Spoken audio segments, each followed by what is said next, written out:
بسم اللہ الرحمن الرحیم۔ ایک دفعہ ایک آدمی نے اپنا کنواں ایک کسان کو بیچ دیا۔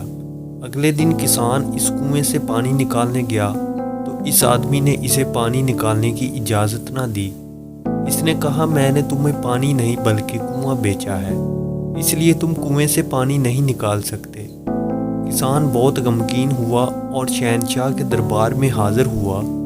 اس نے شہنشاہ کو سب کچھ بیان کیا اور انصاف کی درخواست کی۔ شہنشاہ نے بربل کو بلا کر یہ مقدمہ اس کے حوالے کر دیا۔ بربل نے کنواں بیچنے والے کو بلایا اور کسان کو بلایا۔ بربل نے پوچھا، تم اسے کنویں کا پانی استعمال کیوں نہیں کرنے دیتے؟ تم نے کسان کو کنواں بیچ دیا ہے۔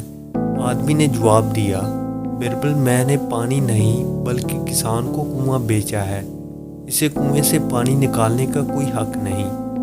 تب بربل مسکرایا اور اس سے کہنے لگا، اچھا، لیکن دیکھو، چونکہ تم نے اس کسان کو کنواں بیچا ہے اور تم یہ دعویٰ کرتے ہو کہ پانی تمہارا ہے، تو تمہیں کوئی حق نہیں کہ اپنا پانی کسان کے کنویں میں رکھو۔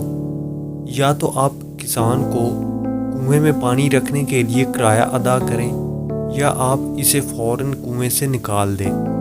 آدمی سمجھ گیا کہ اس کی چال ناکام ہو گئی ہے۔ اس نے پانی سمیت کنواں کسان کو دے دیا۔ اخلاقی سبق: دھوکہ دینے کی کوشش نہ کریں، چاہے آپ کتنے ہی ہوشیار کیوں نہ ہوں۔